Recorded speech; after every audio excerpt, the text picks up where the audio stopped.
The project to explore an Etruscan beer, an ancient Italian beer, strangely enough was actually born at a cafe in downtown Cairo.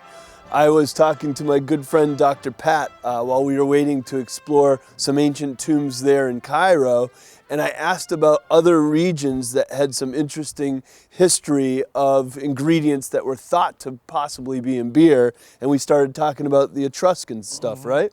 One thing I do remember when I first came to Leo with this idea was he said, you know what's funny, Sam, I'm already thinking about doing terracotta brewing fermenters. Right. They'd already been used in the wine world, but before I even reached out to you, you were thinking about that for beer, right? Yes, that's right. I was just thinking about the use of terracotta amphora for a long time, and when Sam told me about he tried to recreate an Etruscan recipe, I decided that's the best way that we can use the terracotta amphora for the first time, and so that's how they started the idea to make that. When I first read his email, I said, "What he's saying?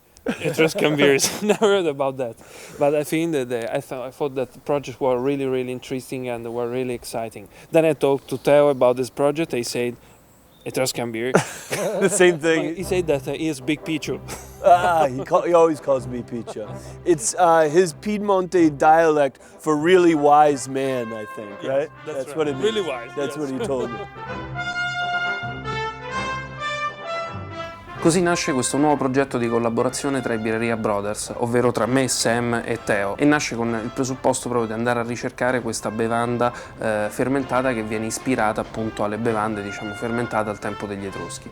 Ovviamente per andare a cercare un pochino quelli che potessero essere gli ingredienti da utilizzare, Dr. Pat ci aveva dato delle indicazioni, ovviamente delle linee guida da seguire, e così ci siamo imbattuti tra i vari siti archeologici e musei e capire, diciamo, quali potevano essere fondamentalmente gli ingredienti maggiormente presenti che arricchivano o il vino degli Etruschi oppure qualche altra bevanda fermentata che poteva essere presente al tempo. Dr. Pat and I have been working for over a decade on ancient ales now, meaning Dr. Pat's work has been all about celebrating and finding evidence of beers and fermented beverages that have existed around the world through the history of civilization.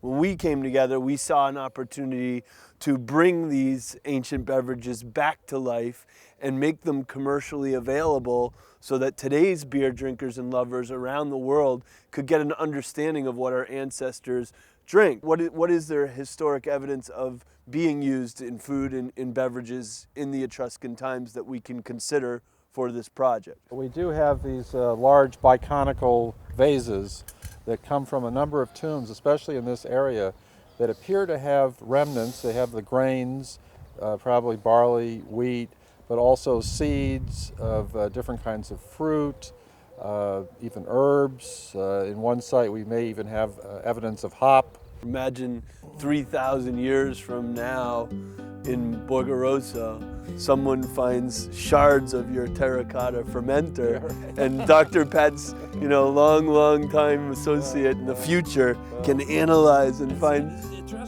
Yeah, that'd be good. There'd be a tomb, a mound like this over Birra del Borgo. 3,000 years from now, somebody digs down and finds your fermenters. That'd be cool, right?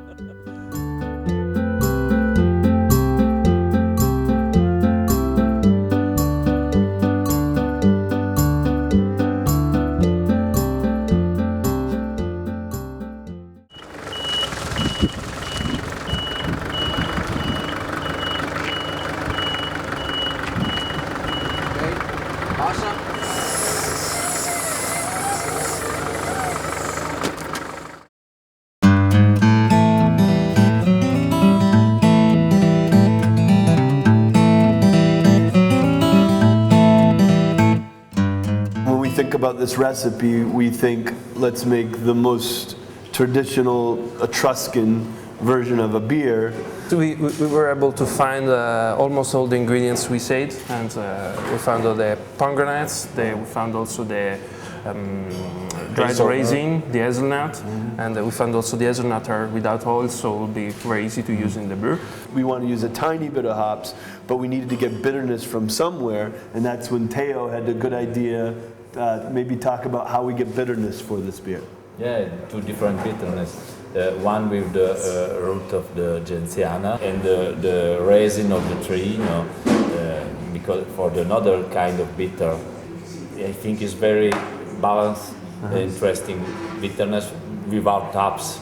For rebuilding this ancient recipe, I was thinking that was really interesting to use a special kind of fermenter, like go in the past. So in the past there were not stainless steel fermenters, and there were not something like that. No press button breweries. No press button breweries. So we were collaborating with in Tuscany with the company that makes terracotta jars, and we made this terracotta amphora for about 800 liters, so we can just ferment all one batch inside this amphora. What's the difference, do you think, for the beer for it to be fermented in stainless steel compared to terracotta?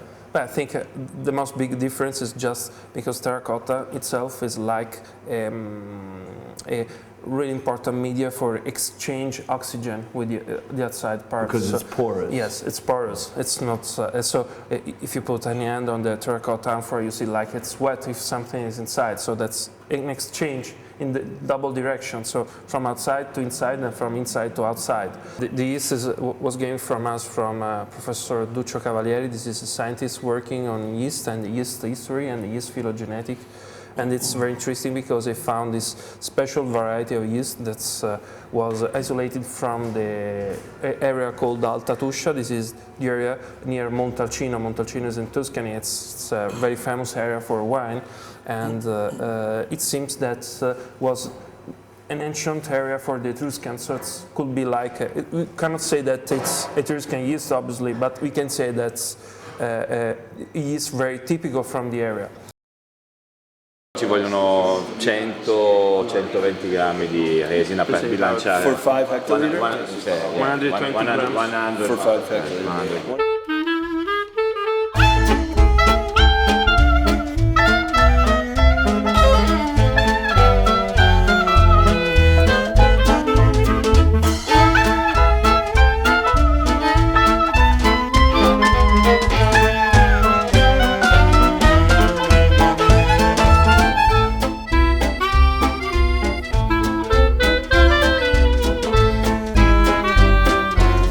You want it to boil again? Yes. For how many more minutes? I think around 10 minutes. Okay.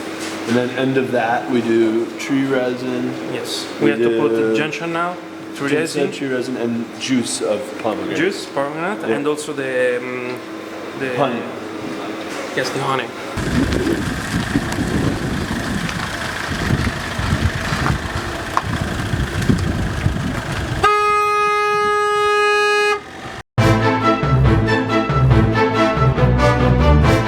Noi produrremo la birra in anfora, Sam la produrrà e la farà fermentare all'interno di vasi in bronzo e Teo invece la farà fermentare all'interno dei legni della sua cantina. Tende a dare quel gusto dell'imprevedibilità di una fermentazione fatta in un contenitore che non ha ovviamente le caratteristiche di purezza e pulizia che può avere un contenitore moderno di acciaio.